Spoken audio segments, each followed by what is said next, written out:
Selamat datang di Sketsa Berita AUSI, channel yang menyajikan rangkuman berita, peristiwa ter-up-to-date, politik, hukum, ekonomi, dan sosial terkini di masyarakat. Bersama saya, Samantha, ikuti Sketsa Berita AUSI. Jangan lupa pencet tombol subscribe dan tanda lonceng untuk mengikuti update rangkuman kejadian di Sketsa Berita AUSI. Baru-baru ini dikabarkan terjadi pembunuhan berencana oleh seorang pendeta muda berinisial R terhadap rekannya sendiri yang bernama Ade Yunia Rizabani atau Ica di salah satu apartemen di Jakarta Pusat.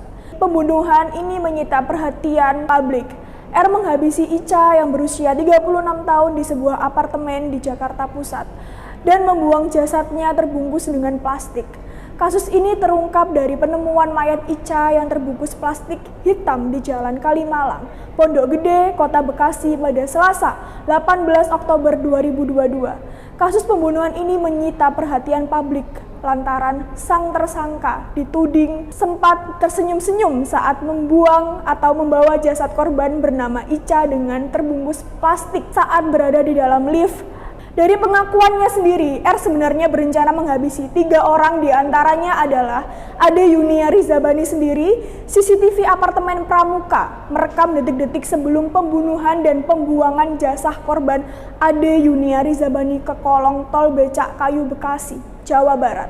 Di CCTV terlihat R pelaku pembunuhan gelisah saat membawa korban. Pada Senin 17 Oktober 2022 pukul 17.51 terlihat pelaku pembunuhan R tobing bersama korban Ade Yunia Rizabani atau akrab dikenal dengan Ica di depan lift lobi apartemen Green Pramuka, Jakarta Pusat.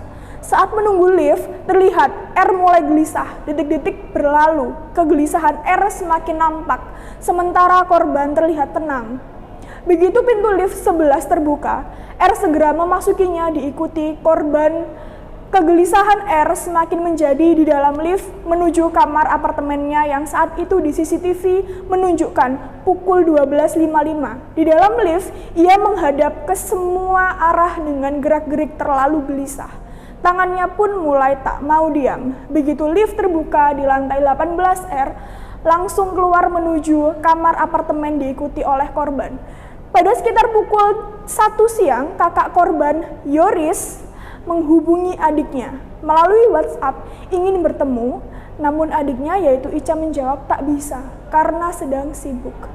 Saat sang kakak mengontak lagi melalui pesan WhatsApp, pesan tersebut sudah tak diterima oleh Ica. Hari beranjak malam, kali ini R terlihat naik ke unitnya melalui lift 10, masih dengan pakaian sama. Ia membawa troli kosong dan tas jinjing yang dibawa korban saat siang hari. Saat itu waktu menunjukkan pukul 19.12 waktu Indonesia Barat. R terlihat jauh lebih santai dibanding saat siang hari dalam lift. Ia pun terlihat senyum kepada seorang di dalam lift itu. Beberapa menit kemudian, waktu pukul 19.25, R masuk ke lift 11. Kali ini ia telah mengisi trolinya, kemudian dengan korban di dalamnya yang telah terbungkus plastik. Terlihat pula guling dan tas besar berwarna biru yang dibawa pelaku saat siang hari bersama korban. R saat itu senyum kepada seseorang yang baru saja masuk ke dalam lift. Dirinya terlihat lebih tenang, tidak gelisah seperti pada saat siang hari. Pukul 19.27, R terlihat di tempat parkir utama mendorong trolinya. Pelaku menuju mobilnya berwarna putih lalu diduga langsung menuju Kalimalang. Malam itu sekitar pukul 9:30 waktu Indonesia Barat, warga menemukan jenazah Ica di bawah kolong tol Becak Kayu Ruas Jati Bening. Polsek Jati Bening pun dihubungi, kemudian anggota Polres Bekasi Kota membantu memeriksa jenazah. Jenazah lalu dibawa ke rumah sakit Poli Kramat Jati. Dari pengakuannya, saat ditangkap polisi, R mengaku senang berhasil membunuh korban. Dari keterangan R, ia sakit hati pada Ica dan 2 temannya yang lainnya. Polisi pun berencana memeriksa kejiwaan R yang telah merencanakan pembunuhan terhadap Ica dan 2 orang temannya. Ica sebenarnya bukan target utama pembunuhan yang dilakukan oleh R. Namun karena target utama tak bisa dihubungi oleh R, mengalihkan incarannya ke Ica.